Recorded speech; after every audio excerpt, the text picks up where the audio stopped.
Thought anything this week for class. I mean, we've been practicing Passover. I understand. I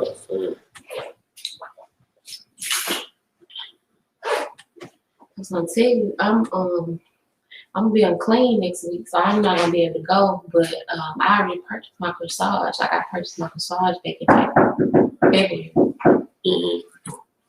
I don't know how this. I don't know if they can give it to another sister. But Never know.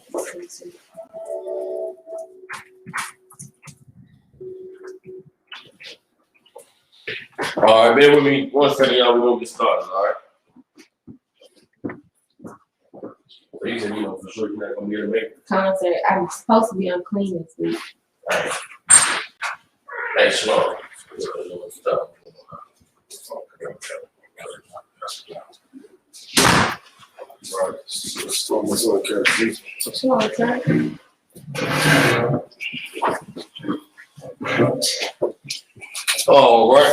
All right. Shalom, Israel. You're on live with Israelite School of Universal Practical Knowledge.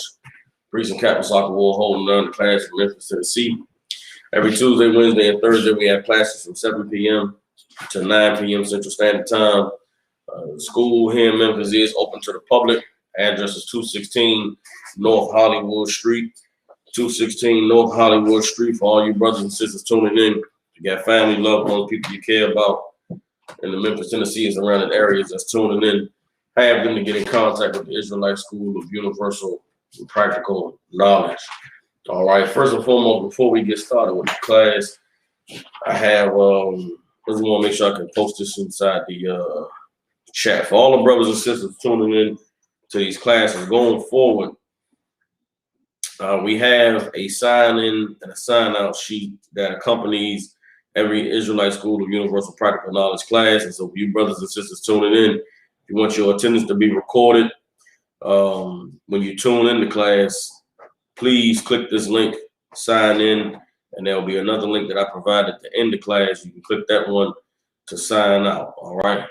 So I want brothers and sisters to start to make sure that they get counted for their attendance in these online classes. This attendance is what affects brothers and sisters, being able to get their Hebrew name, being recognized as students in the ISUPK, and all of the benefits that go along with that. So if I could, for brothers and sisters going forward, when we have these classes, click the sign in link, sign in, and then when the class is over, you click the sign out link, and then you'll sign out. So right now, I'm going to post the sign in link, everybody. And then at the end of class, like I said, I will post a sign out link for everybody. All right. And then we're gonna go ahead and get started, man. Since 1969, the ISUPK has been teaching the truth according to the Bible. What is the truth? The truth is that so-called Blacks, Latinos, and Native Indians descend from the greatest people that have ever walked the face of the earth. The Bible identifies us as the lost 12 tribes of the nation of Israel. And in the year 2021, there's nothing more important than for so-called Blacks, Latinos, and Native American Indians to learn the truth of who they are, where they come from, and what their purpose is here on the earth. Look around today, as it has been for many years in this country, we are people who are, who die amazingly horrible and strange deaths. We're people who have been perpetually oppressed and downtrodden. And a lot of what we're suffering today has to do with the lack of knowing who we are and how we're supposed to live. Okay. Let me see, for brothers and sisters that's tuning in, let me know if you are getting us live on the online. All right, brothers and sisters tuning in, let me know if the video is still coming through. All right. Um, see something. Yeah, it look like we're still good. All right. Right now, as we prepare for the Passover, which is coming up next Saturday, we're preparing to gather together as a nation the way that the Most High commanded us in the scriptures. It's very evident to all of us just how dire of a situation we are in as a people. When you turn on the TV every day, you're seeing a black man being murdered by the police. You're seeing all kinds of, new court cases and new incidents coming to light of just how, not respected our lives are in America. You know what I'm saying? And for those of us who are in the truth, it can be especially painful to see all of the death and destruction of our people, knowing the truth of who we are, knowing what God, how he made us to be, and knowing the true nature of our enemy, who is our oppressor. And I wanted, in last night's class, I took some time to address, a question about all of the death and destruction that we're seeing. And I laid out that these things are coming to pass because the Most High is revealing to the earth who the devil is that the Bible speaks of. And the more and more that our people die, the more that these heinous crimes become exposed. The reason why it's important to increase the awareness of who the devil is so that when God comes down and exacts his vengeance and brings justice on the earth, it won't be wondered why. You understand what I'm saying? God wants, we always talk about in this class, the Most High is a general sitting on the throne. He is the head of all the armies. Everybody understands. He's the Most High Lord of hosts, which means he is the Most High authority of the army, right? That army is the force that he presides over in heaven, and in the dimension that's outside of our comprehension, right? And what the Most High desires more than anything is that what he designed for this life to be is what it actually is. Everybody understands. And so the Most High, we talked about how his greatest strength is his long suffering, is his mercy. And that long suffering and that mercy extends to us, but it also extends to how far he'll let people go to bring destruction down on themselves. You understand what I'm saying? And we have to understand is that the Most High has been long suffering with us in waiting for us to get right. And because he's been long suffering with us, he's had to be long suffering with this oppressor. Because the longer it takes for us to get right, the longer this oppressor is ruling and doing evil and gets to attempt to achieve the heights of his ambition, which is to be like God, right? That's what the white man wants to do. He wants to be like God. Again, 2 Thessalonians, the 2nd chapter, verses 2-4 tells us that he wants to elevate himself above everything that is worshipped or called God, so that he can sit in the temple of God, showing himself that he is God. You understand what I'm saying? And the Most High is being long suffering because when he does visit the earth and when he does reestablish the proper order of things in the earth, he doesn't want for anybody to feel like, why did this happen to us? Why did this horrible thing, this horrible unnatural thing happen to us? Everybody is going to know when Christ returns exactly why he's returned and exactly why the people who are being punished are being punished and why the people who are being delivered are being delivered. And what you're seeing with the death and destruction of our people taking place is the Lord establishing that. Everybody understands? He is establishing the long record of this people. The white man has been an oppressor, a murderer, a killer, a thief, a robber, a liar. And these people, so-called blacks, Latinos, and Native Indians, are people who have been robbed, spoiled, and destroyed, and taken their identity taken, and their history and their heritage and their culture hidden from them. These are people who are operating at a very base level because everything that makes them human or give them some type of pride in themselves was taken by this oppressor. Right. Everybody understands that, right? And so it's important going into celebrating the Passover that we understand that what was taking place on the earth right now is not the first time that it is taking place. And because we're in this present generation and we're seeing the murders and the killing on TV, we thinking you can easily say to yourself, man, this is the worst time. It ain't never been so bad. Racism ain't never been so bad in America. Everybody talking about racism. It ain't never been a conversation. Ain't never been this heavy. And that's not true. The same conversation being had about race right now was had in the 60s. If you go look at the 60s, them black people back then was so tired of being killed that they was marching in the street and getting dogs bite on them and letting water holes get sick on them. And the earth watched that. Black people were so goddamn tired of being killed and being murdered in the street and there being no justice that they was willing to, you know, take guns and go to the damn courthouse in Los Angeles and say, we ain't taking this no more. Black people have been dying and suffering for a long time in this place. This ain't the first generation that we became aware of, white people evil. Yeah. If anything, our awareness of white people being evil is the reason why they flooded our community with crack cocaine. They flooded our community with all these drugs and destroyed the fabric of our homes. You know what I'm saying? The white man has always been an oppressor. He's always been a murderer and been a killer. We've always been suffering just as bad as we're suffering now. We have always been suffering. Everybody understands? And that is the nature of captivity. The nature of captivity is there's a hierarchy. There's a ruling force, and then there's the people who are subject unto them. And either you're going to be a good subject and a good slave, or you're going to have to always be punished and checked. Well, the one thing about us is we ain't good subjects. We are good slaves, which is why we're always being punished or being dealt with the way the oppressor deals with us. Everybody understands? I said all that to say God sees this. The Lord sees everything that's taking place on this earth. He sees the cruelty. He sees our suffering. He sees our tears. And that's what I'm going to go into tonight, that we can look at the past and see how the Most High responded to our suffering before, as we, in suffering now, can look for the hope that the Lord will respond to this period of our suffering the way that He responded to it in the past. Everybody understands? So we're gonna go back to the book of Exodus. All right, we're gonna go near the very beginning of the book of Exodus, and let's find out what sparked this entire Exodus movement. What sparked the deliverance of the children of Israel out of Egypt and out of the hands of Pharaoh? And why did there need to be a catalyst to cause the Lord to see the children of Israel and look down on us and to intercede in our suffering during this time? Everybody understands? So let's go ahead. Let me get Exodus chapter 2.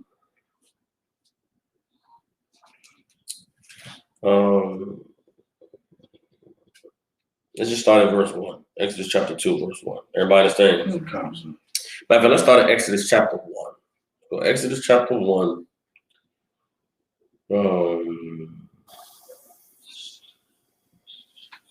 Chapter 8. Exodus chapter 1, verse 8. All right. Here we go.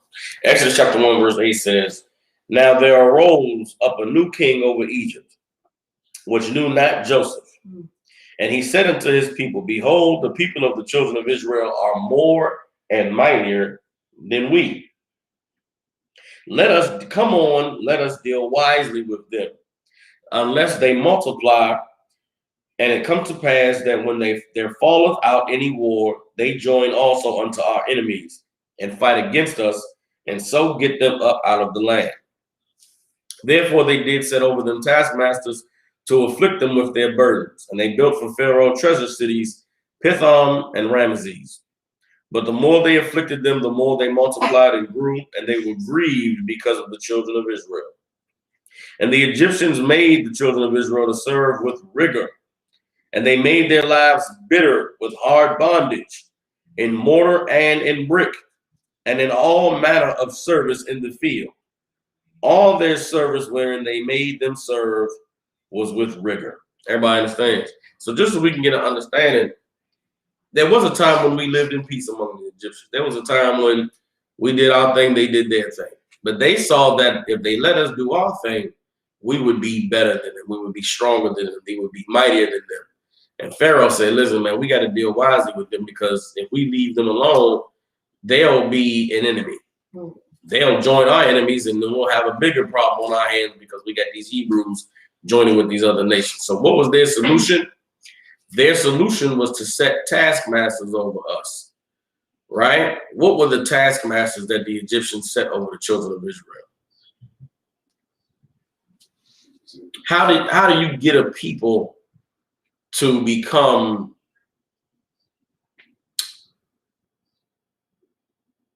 how do you get a people to put themselves into slavery? How do you get a people to, to willingly subject themselves to you? Because this is what the Egyptians did. This doesn't say that they rounded us up. Doesn't say they came and put chains on us. It said they set taskmasters over us to afflict us with their burdens. They put someone over us to get us to commit to Egyptian burdens, when before we didn't have Egyptian burdens. These taskmasters were sellouts, fake leaders. You understand? Sellout politicians, religious people who got Israelites to leave from living their life, which was separate from the Egyptians, to leave off from their life, which had us to prosper, and to had us come on into the Egyptian way of life. One time we were farmers, we were shepherds. Then we became, construction workers and plumbers and electricians and these great builders. We went from living a simple life where, hey man, you just get what you can from the land. You get what the Lord blesses you with and you live happy. Then we wanted to be rich. Then we wanted to live in nice houses like the Egyptians. We wanted to have fancy chariots. How you gonna get a fancy chariot? Better come get this job, man. Better come go to this Egyptian college of Tutankhamun. You better come on in and get you some of this Egyptian knowledge, this Egyptian understanding. And now we are under burdens. Now we're stuck working for the man. Now we're stuck working and slaving so that we can have a lifestyle that reflects the greatness of Egypt. Everybody understands. These taskmasters were sellouts. People who the Egyptians came to them and said, listen, man, I'll make you rich. You'll be a friend of Pharaoh. You can get mighty in power with Egypt. Get them Hebrews to come out of those fields and come and work in these factories. Get them Hebrews to come off them, get out them fields with them animals and them farming. Get them to come on and, work in some of these treasure cities that we're building. These treasure cities going to be amazing. Guess what? We'll get you a penthouse suite. If you can get us 300 workers, you can get us 5,000 of them Hebrews to come and work on this project. We'll make you this. We'll make you that. And that's how they were able to enslave us. They enslaved us with the wonders of what life could be if we would just be good Egyptians. Does that sound familiar? That sounds like something that took place at one time. The Black community was the place to be. Till somebody came and said, hey man, they got these white toilets, man. I know you got your black toilet, but brother, there's a white toilet. And if we could sit on that white toilet, brother, we would be in paradise. I know you got your black restaurant, them black burgers and that black chicken. I know you like that fried chicken, brother. They got this baked chicken, this white baked chicken down here. You can come get you some of this white baked chicken. And if you think about it, it's goofy. It sounds like, how the hell did black people get convinced that white chicken was better than black chicken? How did we get convinced that the white toilet was better than the black toilet? How did we get convinced that the white fountain was better than the black fountain? But that is what took place. And the people who were the leads, the people who were on the front lines of that white toilet, that white restaurant, they got rich. What did the rest of us get? Burdens. Think of the things that think of the things that we stress about growing up in the black community. You understand? Okay, maybe I shouldn't say that. There was a time in this country when black kids stressed about going to college. Stressed about, getting a degree. Stressed degree. Why did you stress about going to college and getting a degree? Because you wanted to have a nice office job. You wanted to be in management. God forbid you got to go and work with your hands. God forbid you got to go do manual labor. Why is it that some brothers left school and went into drug dealing? Because some brothers got to a point in school where they realized, I'm never going to college. I don't do good with the school shit. And God forbid I have to be a plumber, or I got to be a trash man, or I got to be an electrician. I don't want to be dirty all day. So what did we choose to do? Sell drugs, man. I'm gonna get rich. When black people talk about living, the whole dream of making out the hood, either you know, bounce a basketball, you run a football, you rap, or you sell drugs. Those three occupations lead to you living like white people. When what's wrong with just getting a job, nigga, and working a 9 to 5 and taking care of your family? Like that entire idea was erased from a whole generation of black people. I remember growing up like I'm never gonna work with my hands. I ain't gonna be no work. There's a movie called The Bronx Tale. I don't know if you ever seen it. The Bronx Tale was a movie about New York City in like the 50s and the 60s, and there was an Italian family, and there was a black family, and the Italian dude that is a boy named, they called him C because he had a funny pronounced name. His father was a bus driver. Yeah. But the little boy, while his father was driving the bus all day, the little boy would be out there with his friends, mimicking all the gangsters and the hustlers, the Italian mobsters. Right.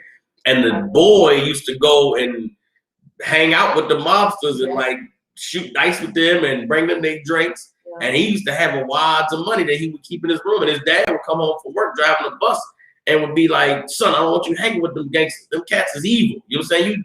You're gonna be a working man. You're gonna be like me. You're gonna go to school and graduate. Right. And the boy said to his father, Dad, the working man is a sucker. You ain't nothing but a sucker. You drive that bus all day. And the father was like, he whipped this boy's ass and took all the dope money and went and gave it back to their mobsters. Well, growing up, I remember thinking, the working man is a sucker. You don't drive no bus, nigga. I ain't gonna clock in no 9 o'clock and clock out at 5. We was given the idea that was a simp way of living. I'm gonna go out like a gangster, nigga. I'm gonna get some money, nigga. I'm gonna go hit the block. I'm gonna pop up with a nice whip, nigga. I ain't paying bills all the time. Like the regular life was made demonized for black people. You understand what I'm saying? So we was given the perception that you go and okay, it's so evil. We were given the idea that just living a regular life was some sucker shit. Yeah. When really the other way is really was sucker shit, because if you bounce a basketball or you sing or you rap, you're doing it for white people. Right. You were selling out to bounce a bat. And that, okay, if God blessed you 6, 7, whatever, and you bounce a basketball, you ain't gotta sell out, but you're gonna sell out. Because what comes along with that basketball contract? Shaving your face and giving a good public appearance and speaking this and speaking that. What comes with being a rapper? You go in them board meetings and them white people say, hey, listen, man, you got some talent now, but we're not putting out no songs about black positivity. Yeah. That's not gonna bang in the club. Nobody wants to hear your verses about how much you love your beautiful black sisters. You gotta get some bottles and some models, and you got to put some gangster in it. And guess what? You got that contract, nigga. You gonna make some money. Guess what you gonna do? Models, bottles, and hoes, and selling drugs, and shooting niggas in the head. That's what your music become about. You understand? And if you go to college and get a degree, where in that entire path of life do you learn to care for black people? How does going and becoming a good American lead you back to making the hood better? It doesn't. Taskmasters were put over us to afflict us, to get us to join into the Egyptian way of life. And that's the same thing that happened to us here in America. They put taskmasters over us to convince us that being black wasn't good enough, that keeping your black culture, you don't want to be a nigga. Come on and be a good American. Shave your face and put on a suit and talk like this, and pull up your pants and stop playing your music so loud. And both, regardless of what path you choose in life, both of them lead to death and destruction under your oppressor. You understand? That's what was done to us in the time of Egypt, to allow the Egyptians to put themselves in a position where they now could rule over us and force us to work hard, force us to be in bondage. You understand what I'm saying? And that's where we are today. Today, life isn't so difficult if you aren't trying to live like a white man. But if you're trying to live like a white man, brother, life is hard. It's hard. It's hard to have a nice place. It's hard to not live in the ghetto. It's hard to, pay a $1,200 a month rent, and then you got to pay internet, and you got to pay, cable and electric bill. You guess what you got? You got to work hard to do that. But what does working hard make you want to do? Working hard makes you want to relax. and kick back and enjoy the fruits of your labor. And what does America teach us is enjoying all our hard work. Go hit the strip club. Go get high. Go get fresh. Go spend money. So in order to you're working hard to afford this decent living that's not in the ghetto, and then after working so hard and being so stressed out, when you want to relax, what do you turn to? The ways of America. You go party, you get drunk, you get high. All the music you're listening to is about popping mollies. Well, eventually one day you're gonna say, man, I've been working hard. I owe it for myself. Go pop a molly. Right. Not knowing that popping a molly is going to addict you to mollies, or getting high is going to make you addict you to getting more high. Everything about this place afflicts us. Everything about this place makes our bondage harder. Everything about this place causes us to serve more. Y'all understand, right? So let's keep reading. This is Exodus chapter 1, verse 14. Exodus chapter 1, verse 15. And the king of Egypt spake to the Hebrew midwives, of which the name of one was Sifra, and the name of the other Pua. And he said, when ye do the office of a midwife to the Hebrew women, and see them upon the stools, if it be a son, then ye shall kill him. But if it be a daughter, then she shall live. So now, not only have they set taskmasters over us and they cause us to serve with hard bondage, we're still growing too much. We're still multiplying too much. Still too many babies being born. Think about this. When crack hit, white man just knew it was going to wipe out black people. Somehow, crack made black people have more sex and more babies and more, you know what I'm saying? I don't know what the white man thought that it was surely they'll all die. Right. But crack somehow made niggas have more sex, more babies. I remember when I was young, I remember hearing about crack babies. And I'm sure white people said to themselves, you mean they having sex with the crackheads? Yeah, they having sex with the crackheads. And I don't know if crack don't stop sex. I'm telling you straight up, crack do not stop the sex. Heroin don't stop the sex. None of them drugs stop sex. The white man thought he was going to destroy us with them drugs. It's been, those drugs, some of them drugs are infamous for the nasty sex you have on those drugs. You know what I'm saying? So you don't stop that. Nothing the white man do stop the black man fetus from working. Everything the white man give us make the thing. Babies is coming out, goddamn it. Well, babies is being born. The Egyptians said, yo, all right, listen, they went to the midwives and thought that they tried to use the midwives like they did the taskmasters. Listen, see these babies being born. If it's a male, you got to kill them. But that's the same thing as being done with abortion today. Since the 1970s, they've been pushing abortion. Because of the poverty, because of it's hard to live, because you don't want your kids being raised and not able to eat, kill the babies, murder the babies. And it's such an evil idea that's been, again, it's only an American problem that having babies, you can't have babies because you're poor. I remember being young watching the little infomercials that came on about the Africans. Yeah, the Africans out there starving to death. But guess what you get? They babies. Yeah. The starving skinny African woman is in the video. Face half caved in with a baby on her titty. She looking in the camera, half dead. The baby's sucking the milk, which means what? She half dead had a baby and pushed it out. She didn't say, I'm starving to death, I can't have this baby. Hell, starving doesn't stop Africans from having sex. Them Africans out there be skinny, skin and bones. That African man be getting it. Put the baby in her. She be half dead, she give birth. The baby come out half dead. The little African babies is bald headed, ashy as hell, skinny, but little belly. Little belly, the eyeball, flies in the eyeball. They don't stop their babies from coming. You understand? We the people who was taught and given the idea, gotta murder that baby, can't keep that baby, man, you gotta kill that baby. Because it's part of the oppression. It's part of dealing wisely with us. Everybody understands? So let's read on. Verse 16, and verse 17. But the midwives feared God. That's important. There's some people who the white man who the oppressor comes to help destroy a people, but then there's some people who fear God. Mm-hmm. And if we had more people who feared God, the white man would not have been able to do what he's done to us. Right now, if more of our people feared God, the work that the oppressor is doing to destroy us would cease to work as good as it is. Everybody understands? But these two sisters in these positions, they feared the Most High. Everybody understands? Verse 17. in verse 16, verse 18. So like verse 17, but the midwives feared God and did not as the king of Egypt commanded them, but saved the men children alive. And the king of Egypt called for the midwives and said unto them, why have ye done this thing and have saved the men alive? And the midwives said unto Pharaoh, because the Hebrew women are not as the Egyptian women, for they are lively and are delivered ere the midwives come in unto them. Therefore God dealt well with the midwives, and the people multiplied and waxed very mighty.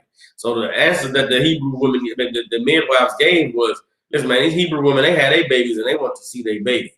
They ain't like the Egyptian women where they crying and wailing and take forever to give birth. They pop a baby out like it ain't nothing.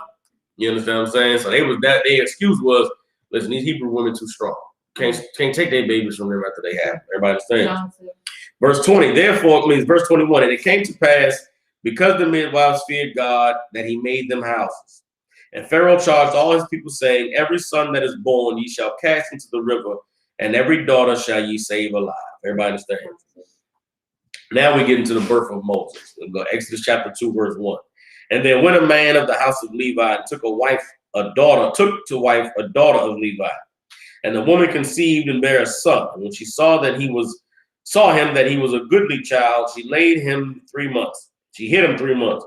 And when she could no longer hide him, she took for him an ark of bulrushes and daubed it with slime and with pitch and put the child therein. And she laid it in the flags by the river's bank. And his sister stood far off to wit what would be done to him.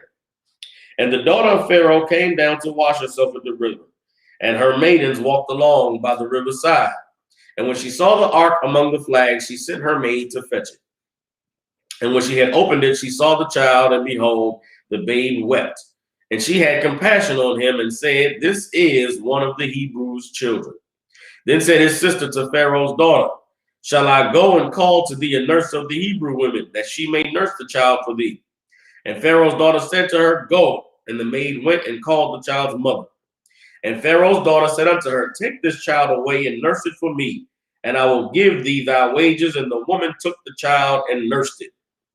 And the child grew, and she brought him unto Pharaoh's daughter, and he became her son.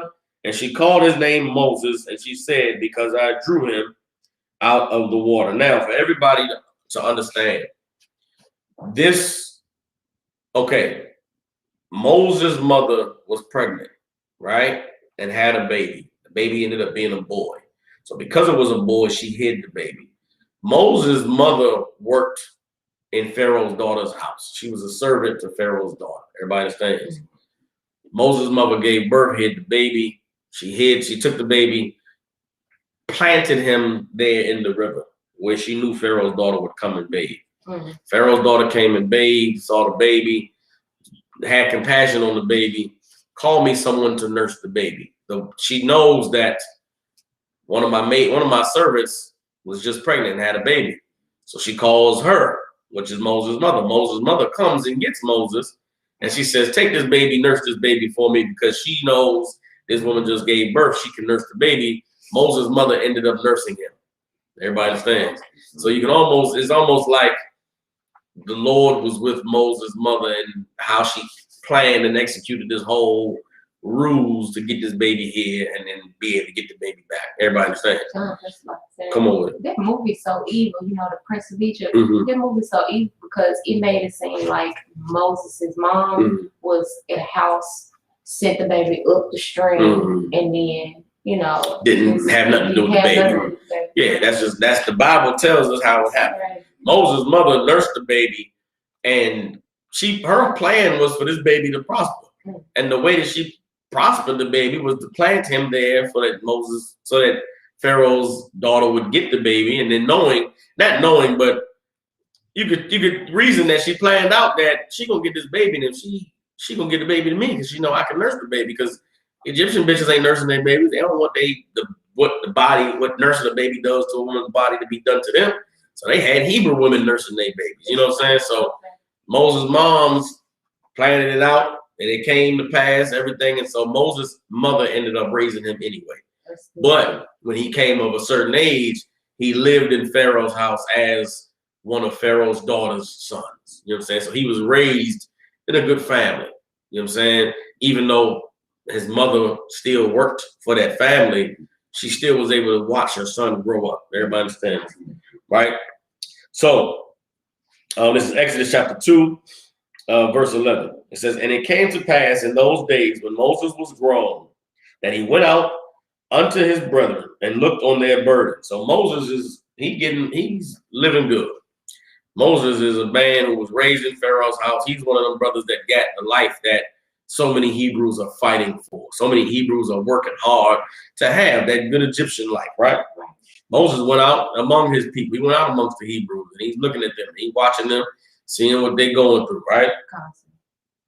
It says, and he looked on their burdens. It says, and he spied an Egyptian smiting a Hebrew, one of his brethren. So in the course of him being out and being among his people, Moses saw an Egyptian smiting a Hebrew. To smite somebody is to beat them or to kill them. He witnessed an Egyptian hurting a Hebrew. Verse 12, and he looked this way and that way, and when he saw that there was no man, he slew the Egyptian and hid him in the sand. So Moses was a brother who, okay, I want you to understand that Moses understood how evil it was for an Egyptian to be smiting a Hebrew. And it's the reason, okay, I don't want to give it away, but Moses was inflamed because of seeing this Egyptian beat this Hebrew, because there was no need for Egyptians to be Hebrews. We had already been subdued by that. We had already been under bondage. We'd already been forced into their way of life, building their cities. It's damn near, it's like, why are you hitting this cat when they've given you everything? Right. You understand what I'm saying? And Moses, it was a zealous spirit that Moses had for his people. Moses' love for his people justified his hate for the Egyptians. Moses wanting to see his people prosper and live good. An Egyptian taking that away from one of them inflamed him. Everybody understands? Moses' hatred for the Egyptians was justified by his love for the Hebrews. And he slew this Egyptian. He killed this Egyptian and got him out the way, because it was wrong for this Egyptian to be killing this Hebrew. Everybody understands? Verse 13, and when he went out the second day, behold, 2 men of the Hebrews strolled together. And he said to him that did the wrong, wherefore smitest thou thy fellow? And he said, who made thee a prince and a judge over us? Intendest thou to kill me as thou killed the Egyptian? And Moses feared and said, surely this thing is known. Now when Pharaoh heard this thing, he sought to slay Moses, but Moses fled from the face of Pharaoh and dwelt in the land of Midian, and he sat down by a well. So that was the story of Moses. Moses was born in Egypt, raised in Pharaoh's daughter's house, living good. He came out one day to be among the Hebrews. Man, he seen an Egyptian beating a Hebrew. He killed that Egyptian. Time passed. Moses came out a second time to be among the Hebrews. He saw Hebrews fighting with Hebrews. Now, understand this. The time we're living in, we're witnessing Egyptians smiting Hebrews. We're witnessing the police killing us. We're witnessing, us dying at the hands of this oppressor. But what also do we witness? We witness ourselves dying at the hands of one another. We witness the same brutality the police does to us, we do to one another. And so we are very much in the same predicament that Moses was in that we see Egyptians smiting Hebrews and it inflames us, it enrages us. But then we also see Hebrews killing one another. And every time an Egyptian kills a Hebrew or a white man kills a black man today, what's the next thing we hear? Black people kill each other. Right. This is an age-old occurrence when it comes to oppression and slavery. You have the oppressor killing you, but then you also are killing one another. Everybody understands. And because of this evil, the people could not understand Moses' zeal. They did not appreciate the righteousness of Moses okay, I won't say the righteousness. They didn't see Moses killing that Egyptian as righteous. They saw Moses killing that Egyptian as you evil, man. You a murderer. You're a kid. You a murderer. You murdered an Egyptian. They didn't see Moses murdering an Egyptian as a revolutionary act. They didn't see Moses murdering the Egyptian as he's trying to help or showing his love for his people. They Egyptianized They saw Moses as a murderer. You're a criminal. What you gonna do me next, nigga? You gonna kill me next? When Moses is like, I love y'all. Why? I don't want y'all fighting because I love y'all. They couldn't see any love in Moses' actions. All they could see was hate and evil, and you a criminal. Everybody understands. Yeah. So it caused Moses to flee. You understand? And in the time that Moses fled, things continued to get worse for the children of Israel down in Egypt. Everybody understands? Let me get Exodus chapter 3, verse 9. And so this is what set forth the events of the Passover. At the time passed that Pharaoh had died, the crimes of Moses had been forgotten. The Lord then came and visited Moses in the wilderness, living in the land of Midian many, many years later. Everybody understands? And when the Most High came to Moses, this is what he said. Exodus chapter 3, verse 9. It says, now therefore, behold, the cry of the children of Israel is come unto me. And I have also seen the oppression wherewith the Egyptians oppressed them. Come now, therefore, and I will send thee into Pharaoh, that thou mayest bring forth my people, the children of Israel, out of Egypt. Everybody understands? So the Lord called for Moses to go to Pharaoh because the Lord said that he wanted to deliver the children of Israel out of their oppression. Everybody understands? Which goes to show you that the time that we were suffering, the time that we were being oppressed, the time that we felt nothing was being done, God was hearing our cries. God was hearing our prayers. Everybody understands? And it is very much that way today.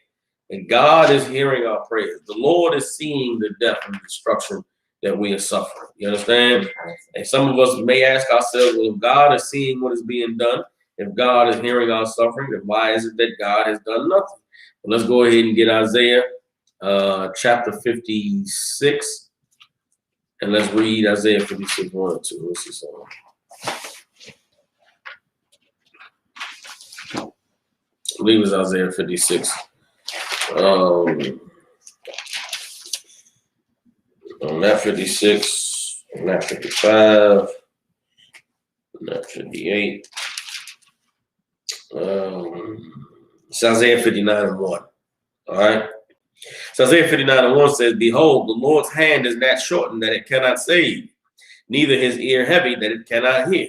You understand? The Lord's hands aren't any shorter today than they were in the time of Egypt.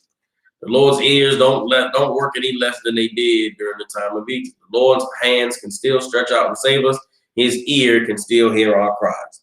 Verse 2, but your iniquities have separated between you and your God, and your sins have hid his face from you, that he will not hear. Our sin is what keeps us divided from the Most High.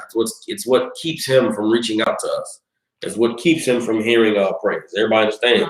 So in order for us to be delivered, we have to become a people who the Lord can hear, who the Lord can have pity on. Everybody understand? The Lord cannot have pity on drug addicts. The Lord cannot have pity on drug dealers. The Lord cannot have pity on murderers and rapists and homosexuals. Everybody understand? When I say have pity, meaning not that the Lord won't do anything in the lives of someone living that way, but the Lord is not going to stretch out his arm and save you. The Lord is not going to interrupt the natural course of the universe for a crackhead. Everybody understand? If a crackhead wants to be delivered, you have got to overcome crack. Crack cocaine is a burden that is in many people's lives for them to overcome. And you have to know that you ain't got to be on them drugs. You can change. You can overcome that addiction you have, but you have to put the Lord first. You have to become strong. You have to say to yourself, I know the Lord didn't put me down here to be smoking or crack. I know the Lord didn't put me down here to drown myself in a bottle every day or once a week. The Lord made me for something greater, and then you have to go and fight in order to prove to yourself that what the Lord has designed for you is, in fact, what you should be doing. Everybody understand? But it takes us fighting. But the Lord presents challenges in our lives for us to overcome. Whatever is in your life that's stopping you from serving the Lord, you have got to overcome it. You have got to fight it and go to war with it. Everybody understand? Because that is the only way the Lord will deliver you. if you wake up and you hate your life, you're just so miserable being in this place. It's so hard. And it's such a difficult task every day to just make it through the day. Well, then guess what? You got to fight that the Lord will see you and say that's enough. You got to fight so the Lord will understand see your suffering and see how hard you fight and say, listen, man, he's fighting hard. I'm going to deliver him. I'm going to go and get him. If the Lord can see enough of us that way, then guess what? He'll come and deliver us. When the Lord heard the cries of the children of Israel in the land of Egypt, and the Lord purposed to deliver us. Everybody understands. Now, we all know about the plagues that the Most High brought down on Egypt. We all know about him sending Moses to Pharaoh, and Pharaoh hardened his heart. We talked about that yesterday, right? Well, now I want to get to the point where the Lord visited the Egyptians. Tonight, we're going to talk about what actually occurred on the night of the Passover, all right? So we're going to go into the book, we're going to go into the Apocrypha, we're going to go into Wisdom of Solomon. Wisdom of Solomon, we're going to go into the 17th chapter, all right? Young man, if you don't have it, I'll give it to you here because I got it on my computer. Sorry. You got it? Okay, no price. All right, so I'm going to read it. Now, I want y'all to pay attention. I'm going to stop every once in a while because this is going to be somewhat of a difficult read. Everybody understand? But I want you to be able to get everything that we're going to go through, all right? And bear with me, hold on.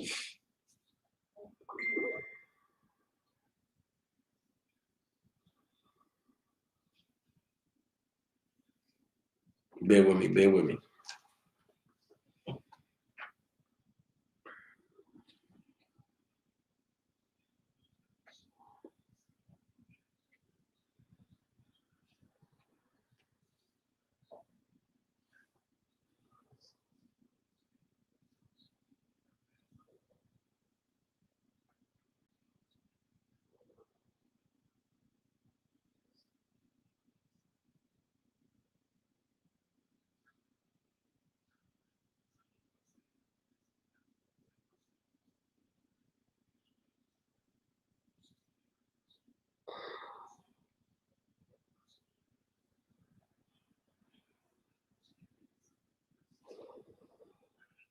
Bear with me, y'all.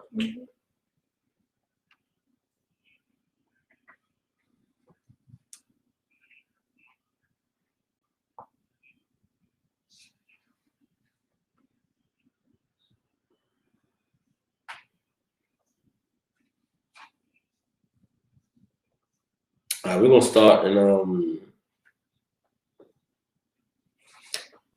Wisdom of Solomon. We're going to start in chapter 18, all right?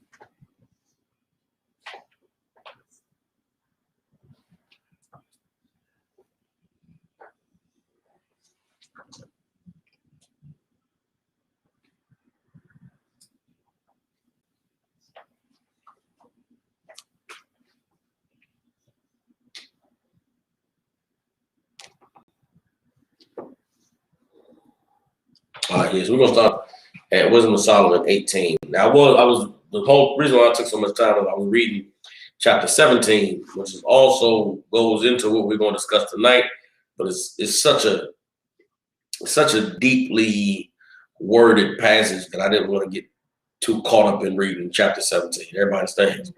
So bear with me 1 second.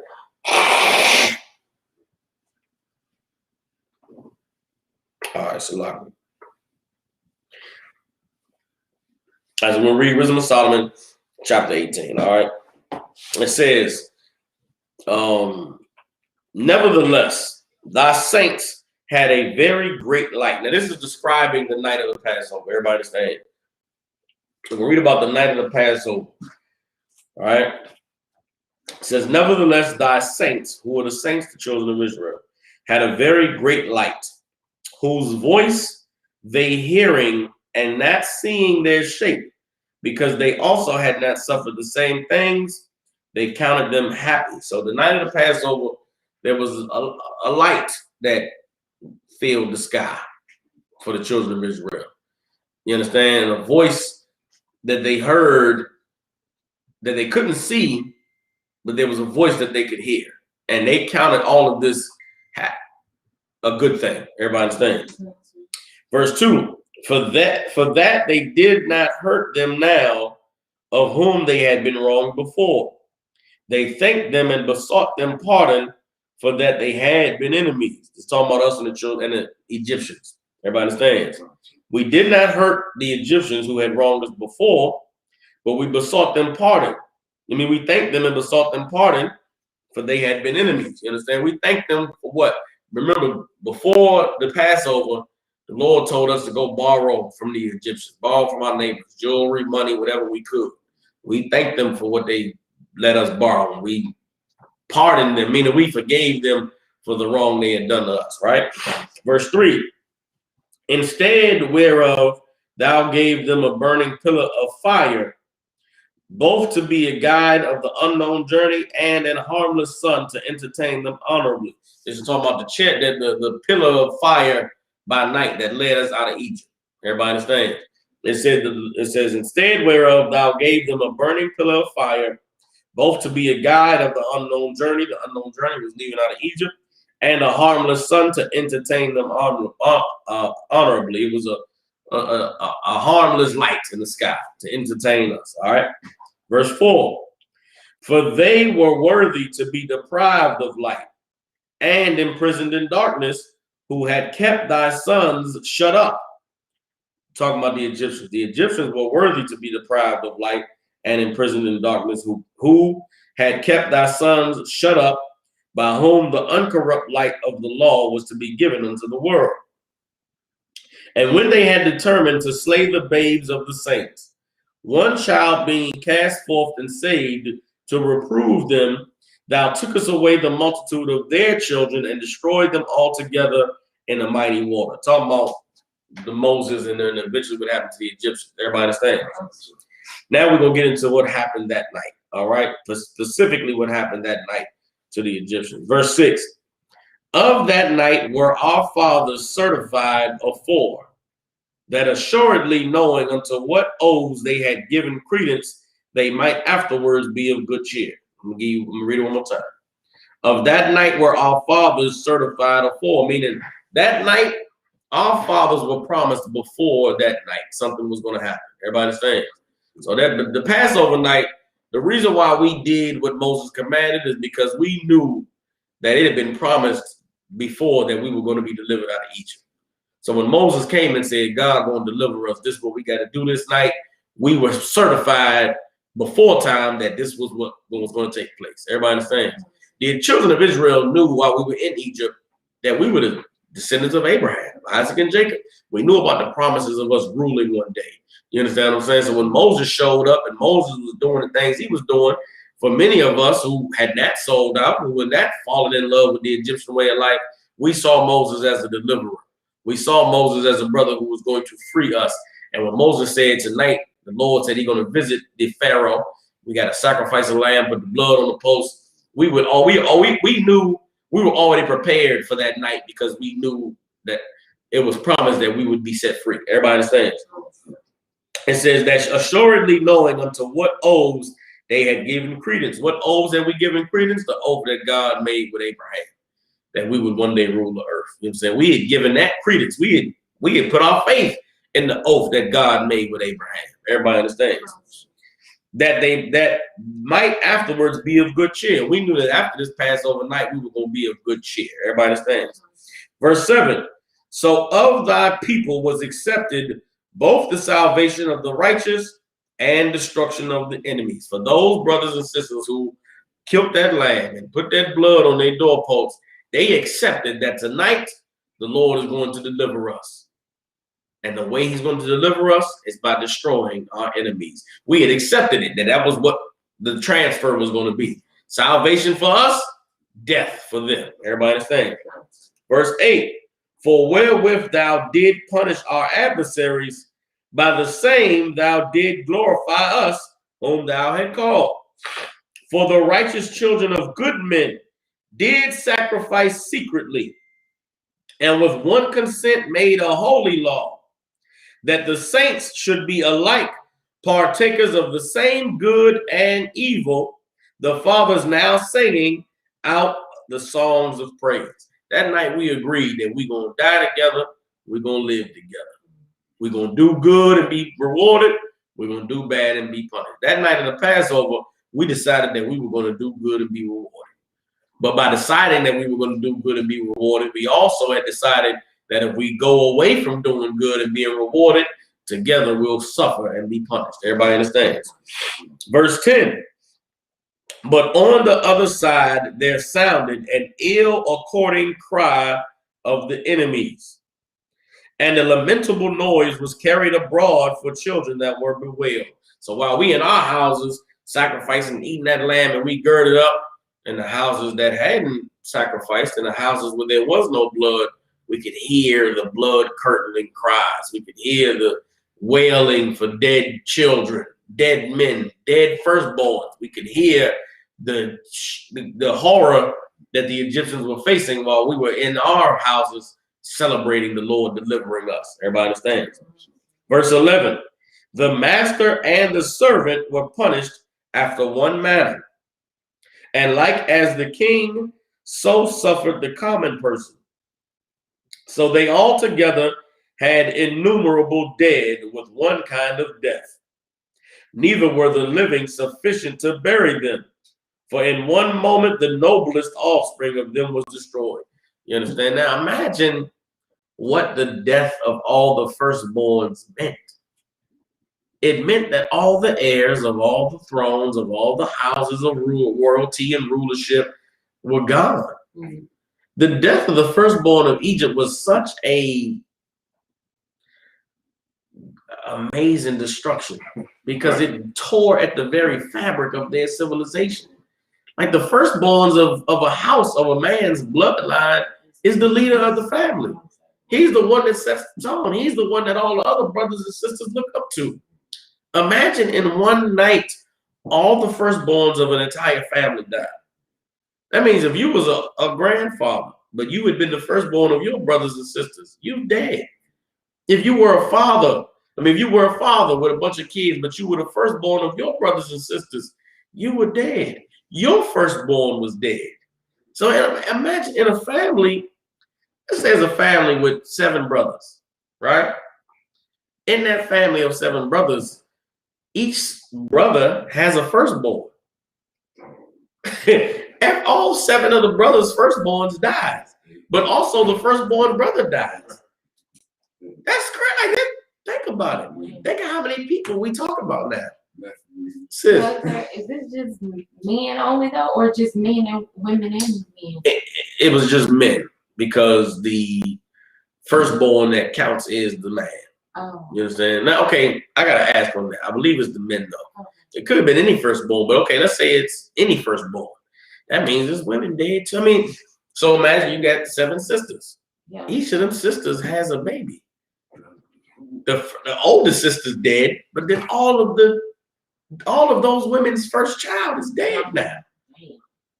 That's a lot of people dead. It just said that the dead outnumbered the living. This was an amazingly horrible. This was death on a scale where when the Egyptians pieced it together that everybody who died was a firstborn, it was their God is an evil, horrible power. Like God killed the firstborn. And now let's say Egypt tried to pick up the pieces afterwards. Well, who's here to stand for a house or speak for a house when only we know the firstborns? All the firstborns are dead, so there is nobody to get an inheritance.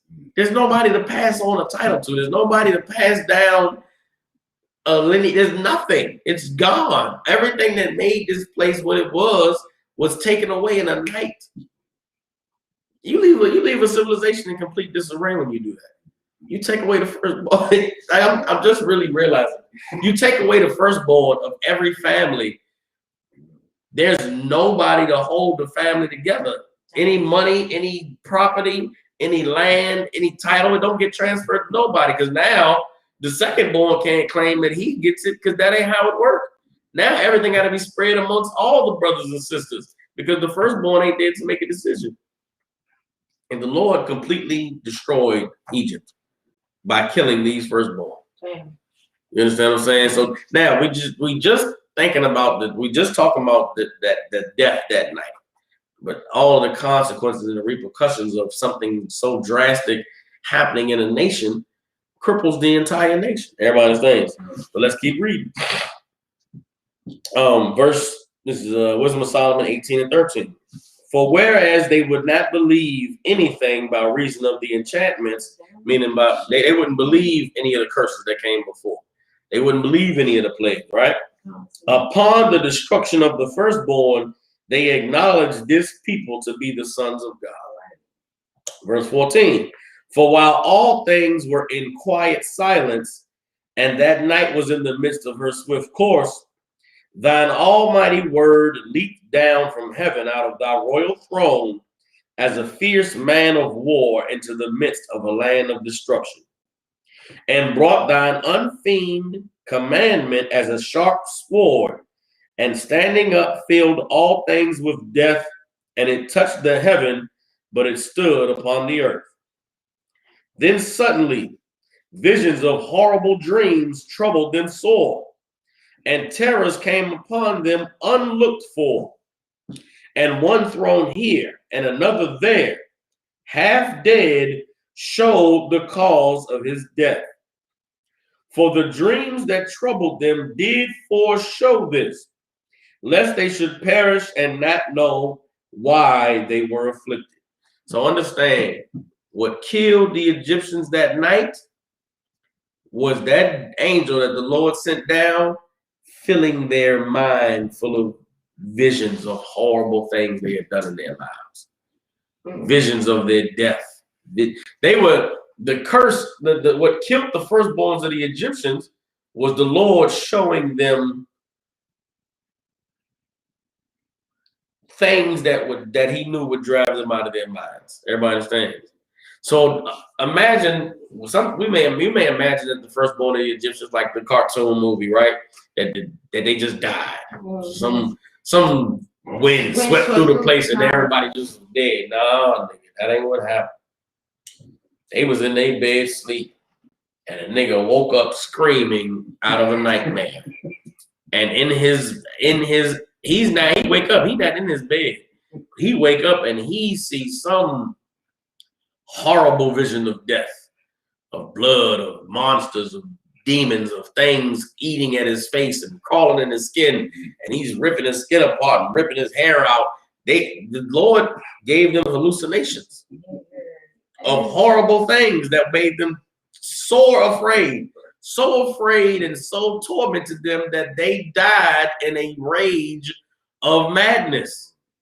So if you imagine that, the death of the Egyptians wasn't some quiet wind sweeping. It was we in there eating in our rooms, and suddenly we hear, ah! Get off me, motherfucker! Ah, shit! Ah, niggas tear their head, and then you hear wives screaming, honey, what's the matter? Sons coming out their room, motherfucker! Ah! Niggas in the streets, ah, shit! Ah!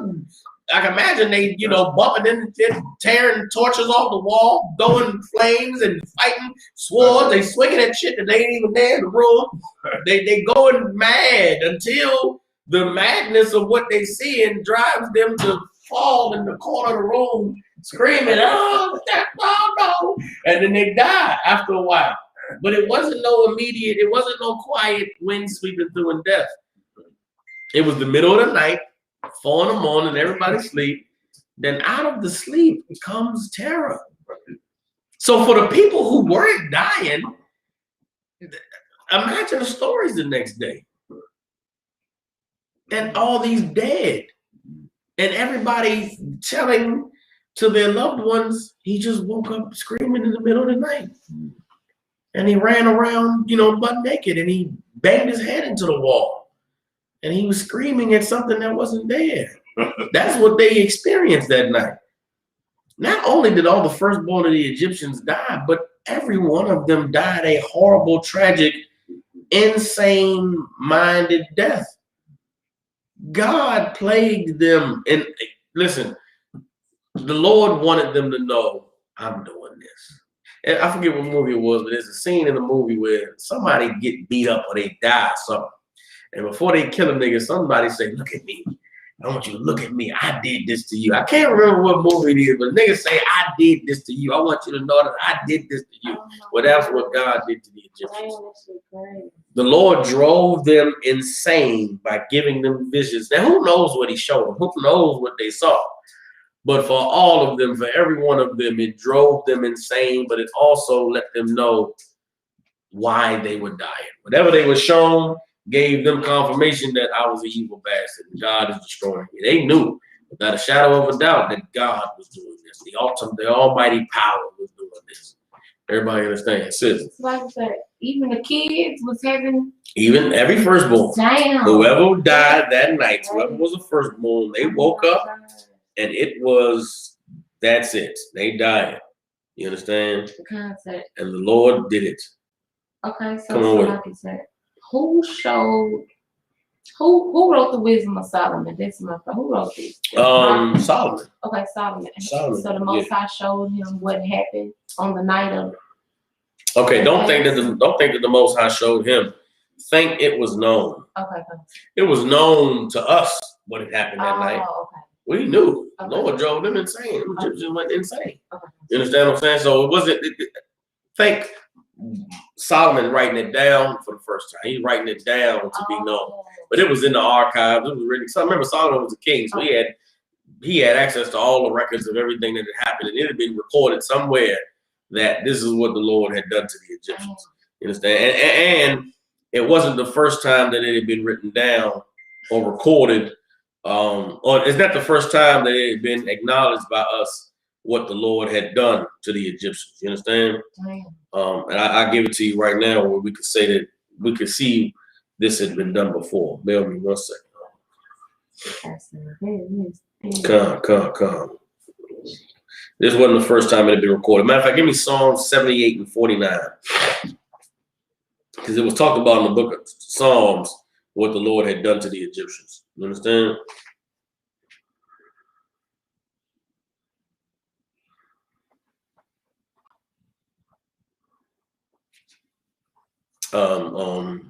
Young man, Javaris, you can read it. So this is the book of Psalms, chapter 78, verse 49. And he cast upon them fierceness of his anger. The Lord cast upon them the fierceness of his anger. The Lord's anger is fierce. Right? Read on. Wrath and indignation. The fierceness of his wrath and indignation. Read on. And trouble by sending. And his trouble by sending what? Read. Sending evil angels among them. The Lord sent evil angels among them. What are evil angels? What's another word for evil angels? Demons. Lord sent demons on them. And how did those demons manifest themselves? Those demons appeared in their minds, appeared in their dreams. You understand? Those demons was in their head. Who knows, what the demon said or did or how it went down. They said that the Lord sent evil angels among them. You understand? Sent evil angels among them to torment them, to kill them, to destroy them. Everybody understands? That's what took place that night in Egypt. And the Most High let it be known that night that he is not to be trifled with. He is not a power to be taken lightly. Everybody understands? You understand? That's what occurred on that night. Them Egyptians, the Most High brought down his wrath, his indignation on those Egyptians. Everybody understands? All right. Bear with me. So let's go back to Wisdom of Solomon. So the Lord literally sent demons into the minds of the Egyptians, and those demons. What is the job? What's the job of a demon? Come on with it. To kill. Think about what the demons did to the pigs that Christ casted out of men. Those are the demons that was in the Egyptians. And it goes to show you that a demon has power to just kill you. A demon could just have you go insane and just kill you with terror in your mind. Or a demon can draw out the process. A demon can have you, getting high, being a homosexual, buying prostitutes. A demon got many ways to get the job done. Some demons just like to have fun. The longer they can draw it out, the better it is for them. They get to have a good time. But these demons, they wasn't there for a good time. They wasn't there to have fun. They was there for the Lord's wrath, vengeance, you understand, and trouble. And it came down on the Egyptians that night. All right? All right. Bear with me 1 second, y'all.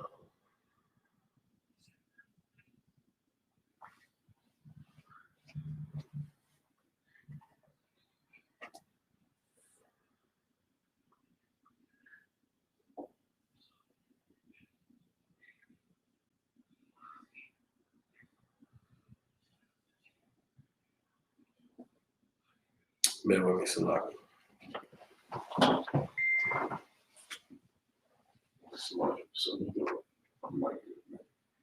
Salaki.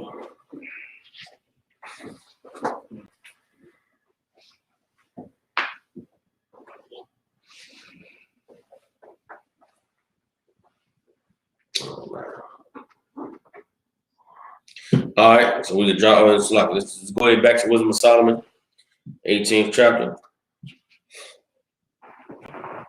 We're going to go now to verse 18. Verse 19. All right. Up to verse 20. So Wisdom of Solomon 18 and 20 says, "Yea, the tasting of death touched the righteous also, and there was a destruction of the multitude in the wilderness. But the wrath endured not long. For then the blameless man made haste and stood forth to defend them, and bringing the shield of his proper ministry, even prayer and the propitiation of incense, set himself against the wrath, and so brought the calamity to an end, declaring that he was thy servant." This is talking about when those brothers came against Moses in the wilderness, and the Lord sucked them into the ground, but Moses had the incense and prayed to the Lord, and the destruction stopped with just those men. Everybody understands? Verse 22, "So he overcame the destroyer, not with the strength of body, nor force of arms, but with a word subdued he him that punished, alleging the oaths and covenants made with the fathers." So this demon that killed the brothers in the wilderness, Moses was able to stop that demon. That's why they call him a destroyer. Let me read verse 22. "So he overcame the destroyer." Who's the destroyer? The angel that was sent to kill those brothers in the wilderness, right? "Not with strength of body, nor force of arms, but with a word subdued he him that punished." Moses subdued that angel that was punishing with a word. What word? Alleging the oaths and covenants made with the fathers. Man, we the children of Israel.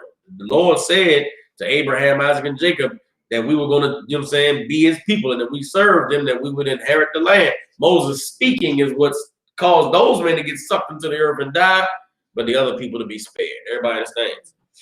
Verse 23, "For when the dead were now fallen down by heaps, one upon another, standing between, he stayed the wrath and parted the way for the living. For in the long garment was the whole world, and in the 4 rows of the stones was the glory of the Father's graven, and thy majesty upon the diadem of his head." So this is talking about in Moses. It's talking about the attire of the priest. Everybody understands? For in the long robe was the world. It's talking about the robe of the priest. All right. In the 4 rows of the stones was the glory of the Father's graven. That's the 4 stones. That's the breastplate with the stones for all the tribes. Everybody understand? And thy majesty upon the diadem of his head. The Lord's majesty on the crown of Moses' head, or the crown of the priest's head. Everybody understand? "Unto these the destroyer gave place, and was afraid of them, for it was enough that they only tasted of the wrath." Everybody understand? I'm going to read on verse 19. "As for the ungodly," means chapter 19. As for the ungodly, wrath came upon them without mercy unto the end. For he knew before what they would do, how that having given them leave to depart and sent them hastily away, they would repent and pursue them. So this is talking about after that night that we left out of Egypt. Pharaoh pushed us out. We hastily left, but then they came following us. Everybody understand? Verse 3, for while they were yet mourning and making lamentation at the graves of the dead, they added another foolish device and pursued them as fugitives, whom they had entreated to be gone. For the destiny whereof they were worthy drew them unto this end and made them forget the things that had already happened, that they might fulfill the punishment which was wanting to their torments. And that thy people might pass a wonderful way, but they might find a strange death. For the whole creature in his proper kind was fashioned again anew, serving the peculiar commandments that were given unto them, that thy children might be kept without hurt. As namely, a cloud shadowing before the camp, and where water stood before, dry land appeared, and out of the Red Sea, a way without impediment, and out of the violet stream, a green field, where through all the people went that were defended with thy hand, seeing thy marvelous strange wonders. For they went at large like horses, and leaped like lambs, praising thee, O Lord, who had delivered them. For they were yet mindful of the things that were done while they sojourned in the strange land, how the ground brought forth flies instead of cattle, and how the river cast up a multitude of frogs instead of fishes. But afterwards they saw a new generation of fowls, when being led with their appetite, they asked delicate meats. For quails came up unto them from the sea for their contentment. Talking about when we was in the wilderness and we was hungry, the Lord had birds to come wash up out of the ocean for us to be able to eat. Everybody stays. And punishments came upon the sinners, not without former signs by the force of thunders. For they suffered justly according to their own wickedness, insomuch as they used a more hard and hateful behavior towards strangers. For the Sodomites did not receive those whom they knew not when they came, but these brought friends into bondage that had well deserved of them. And not only so, but peradventure some respect shall be had of those, because they use strangers not friendly. But these very grievously afflicted them whom they had received with feastings, and were already made partakers of the same laws with them. Therefore, even with blindness were these stricken, as those were at the doors of the righteous man. When being compassed about with horrible great darkness, everyone sought the passage of his own doors. For the elements were changed in themselves by a kind of harmony, like as in a psaltery notes change the sound of the tune, and yet are always sounds which may well be perceived by the sight of the things that have been done.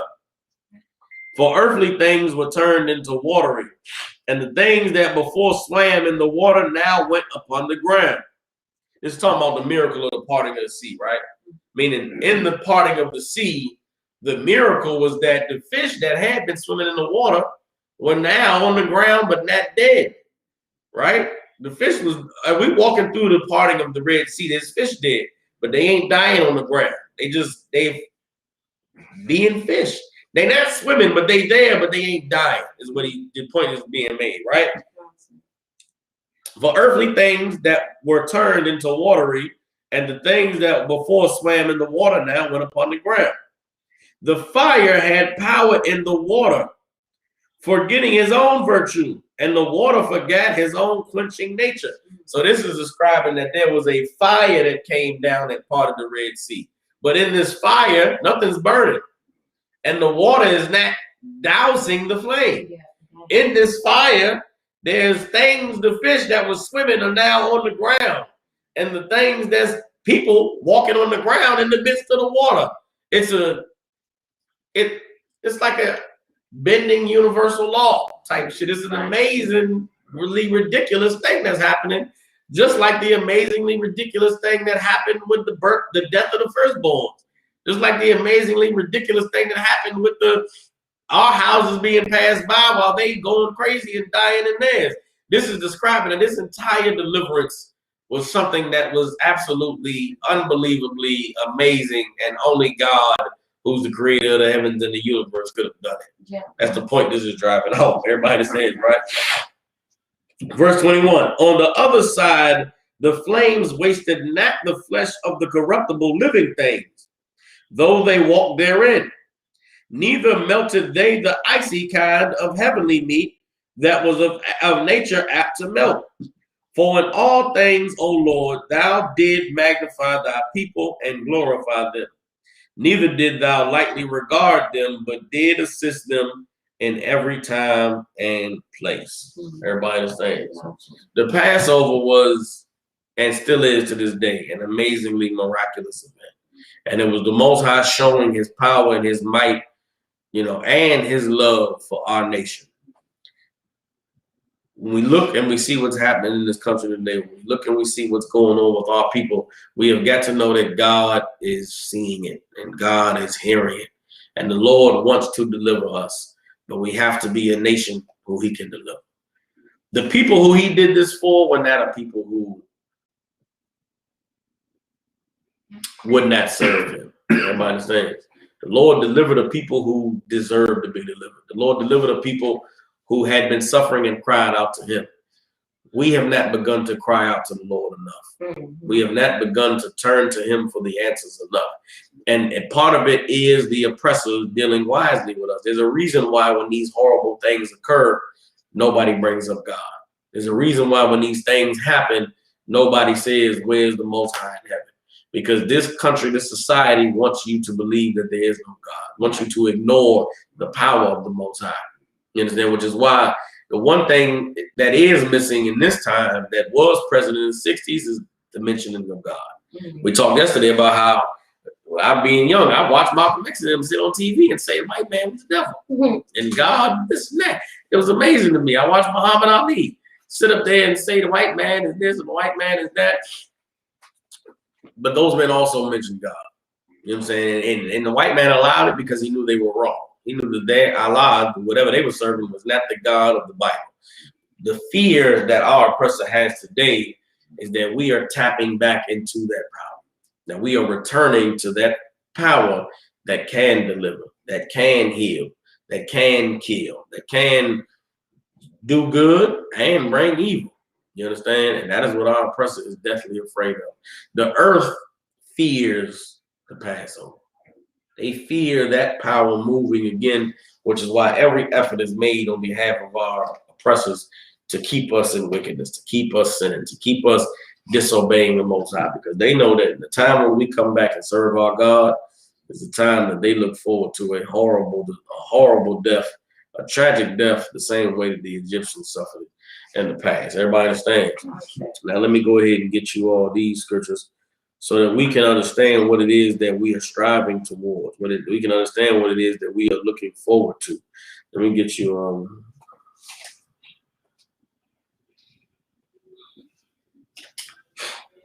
let's get, come on, sis. What you said about that, the mental state, it reminded me of that movie Bird Box with Sandra Bullock. She was like, the thing that makes everybody crazy is here. And they look and they just, whatever it is they see, it make them go insane. That is what it was like. Yeah, that's what the Passover was like. That shit's crazy. You know what I'm saying? They were driven mad by whatever the Lord put in their minds. You understand? And it happened at the same time, all over the land. Anywhere there was a house where there wasn't the blood, the firstborn died. You understand? And it was such just trying to imagine it, you can't really imagine it. But it's such a, just thinking about such a magnificent, such a magnificent, horrible thing that happened. You know what I'm saying? The Lord, it is a thing where we didn't have to lift a finger. We didn't have to fight nobody. We had to kill no Egyptians. We ain't had to do nothing.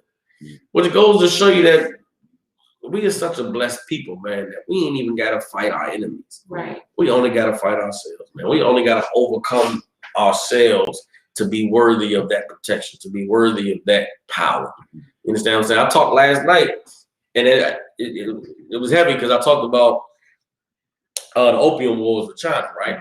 And how the Chinese, in order to get their country back, in order to reclaim their people, they had to wipe out 2 generations of Chinese who had been been drug addicts, who had been addicted to the American way of life. And that is okay. The earth, look, okay. I said it, not even realizing that the earth don't understand the Chinese and why they killed so many of their own people. The earth look at it like the Chinese are evil, the Chinese are horrible, but in the minds of the Chinamen who did it, we're saving our people. The only way to save our people from this plague of opium that these white people have put on us is to just wipe them out. Because the life being a drug in the Chinese mind, a life as a drug addict is not a life worth living. They thought it merciful to murder all these people and just start over with a new generation than to try and fix the people who had been broken. I thank the Lord that we don't have that burden.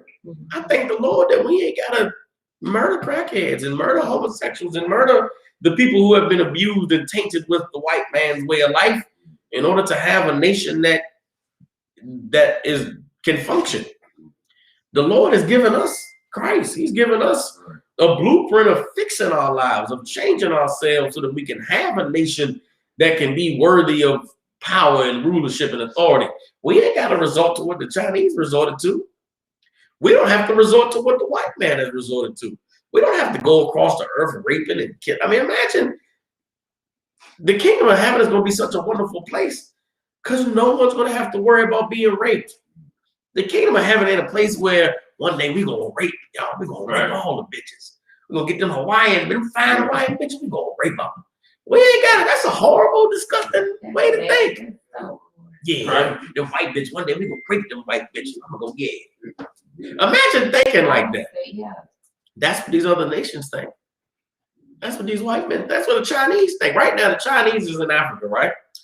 The Chinese is in Africa. The Chinese, having recovered from being raped and oppressed and destroyed by white people, are now going to Africa and they're sending Chinese men, no Chinese women. And they're telling the Chinese men, go F them African bitches. Go marry some African bitches and breed with them.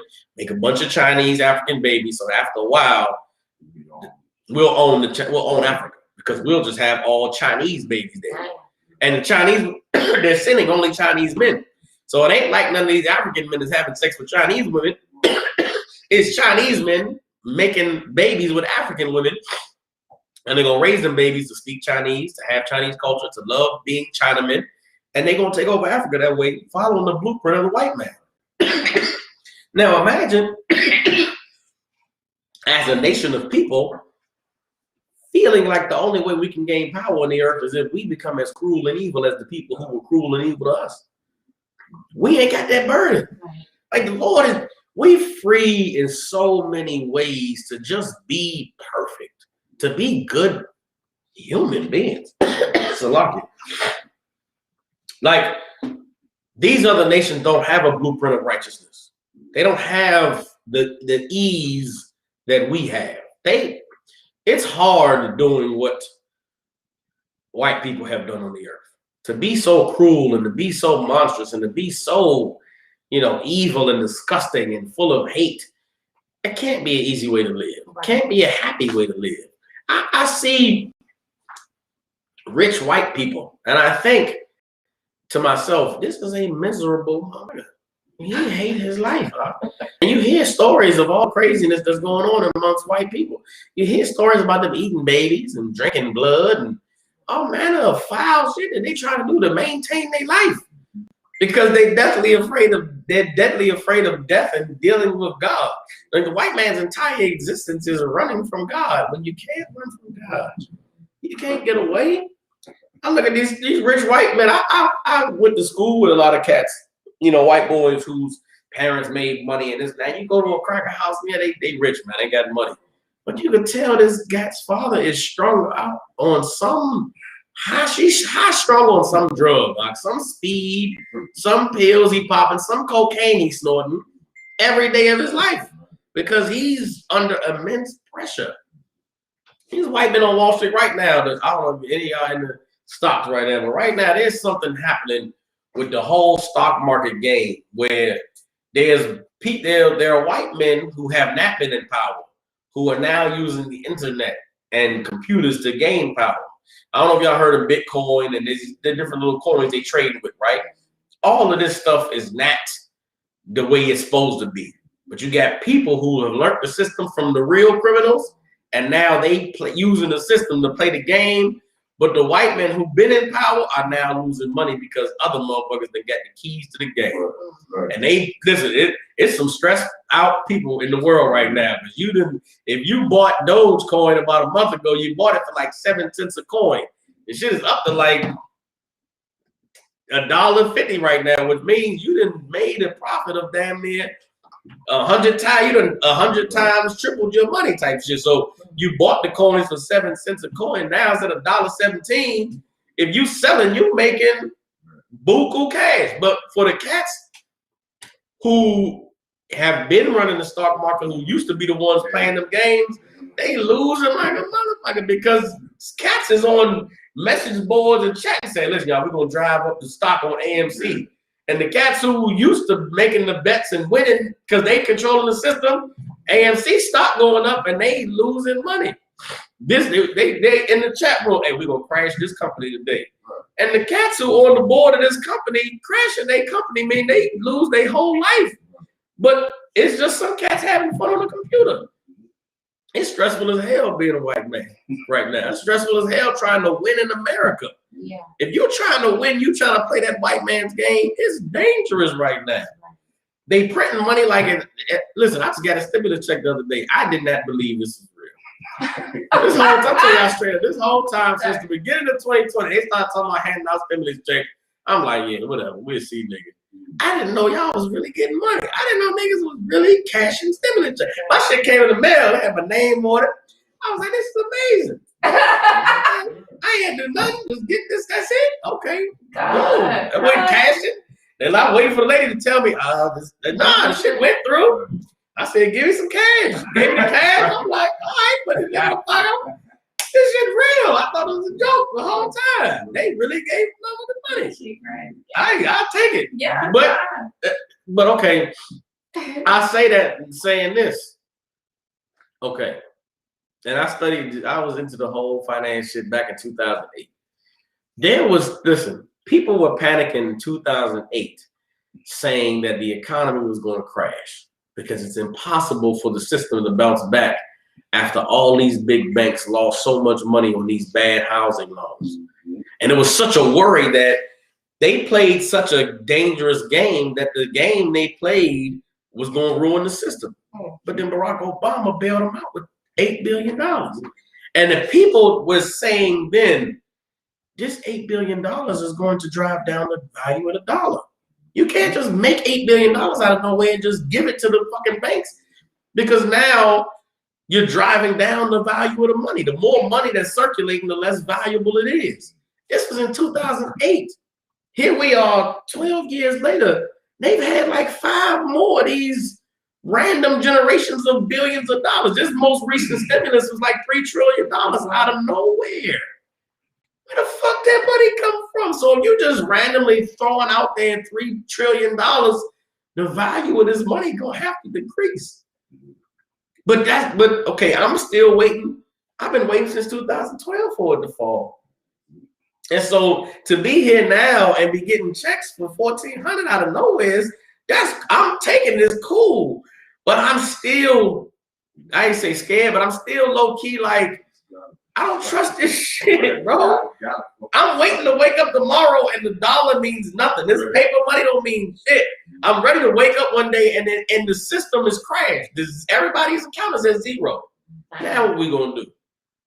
You go to the store, everybody's shit is at zero. No credit cards work. There's nobody, no cash is just, wipe your ass, but it don't mean nothing. And what are we gonna do with it? Don't mean nothing. I'm waiting for the day that I wake up and what I've been wondering. Okay, I ran in the truth scared of the economy crashing. What am I do when the dollar don't work and none of those stores open? I can't pay no bills. I came in the truth so I could have a family and be protected. And at least I'll be with these niggas. Because in my mind, the grocery stores don't open and everything shut down.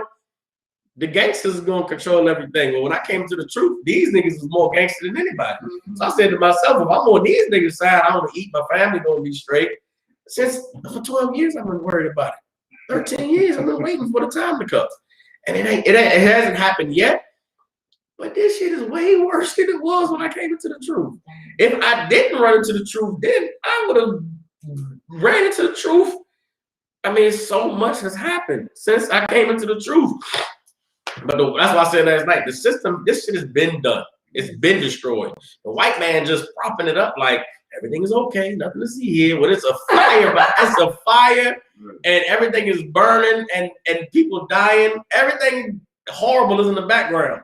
And the white man is on TV saying, everything's okay, it's gonna be fine. Just there's nothing to see here. Don't even worry. That's not even real what's going on. Right? Don't even worry about it. It's NBA, it's NFL, it's everything is okay. You get hit $1,400. Here's some money. But the whole shit is done. It's been done since 2008. When I fully was invested in being an American and living this life, I knew then this shit is over. Damn. I knew it was over then, and it's 13 years later, and it's only gotten 1,000 times worse.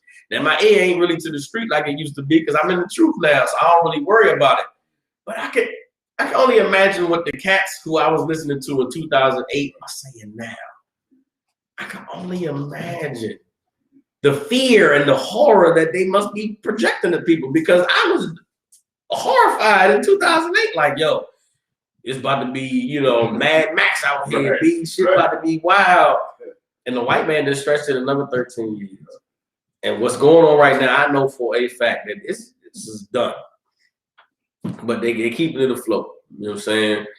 We should be preparing for the Lord to deliver us. We should be now leaning on the Most High, understanding and knowing that this place is over. And the time is coming for us to be delivered. But we have to make sure that we are prepared to be a people who the Lord can be proud of delivering. Everybody understands? It's Jeremiah 16:14.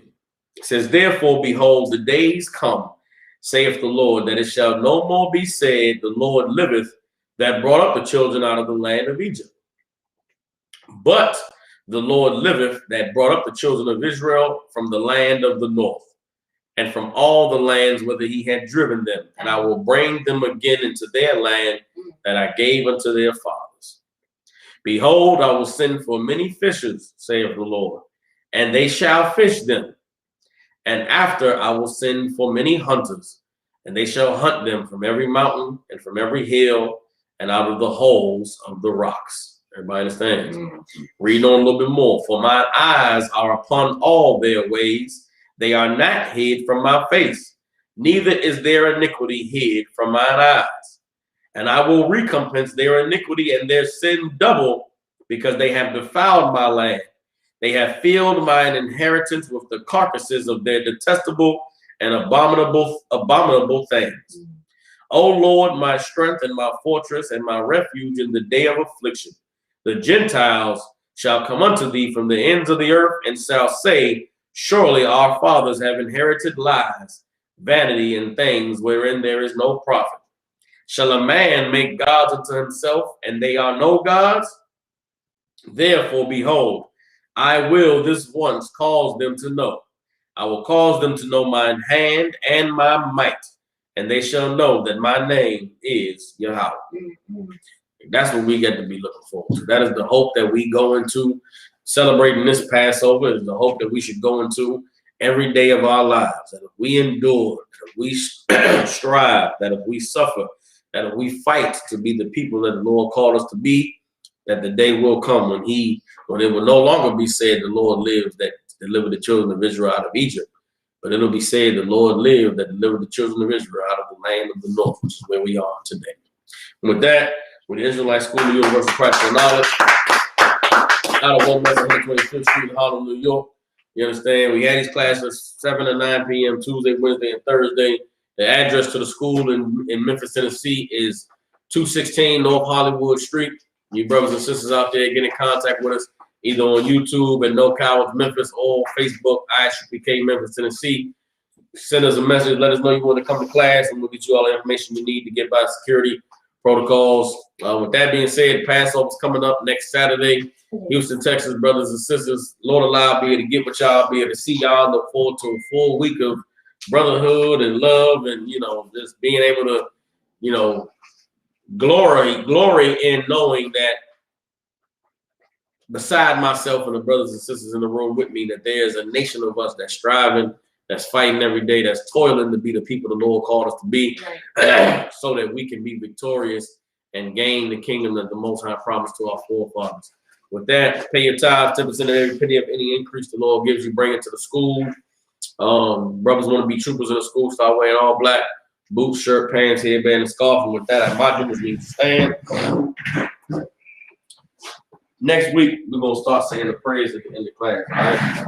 We'll start ending the class a little early so we can send up the prayers. But for tonight, we're going to give a courtesy salute.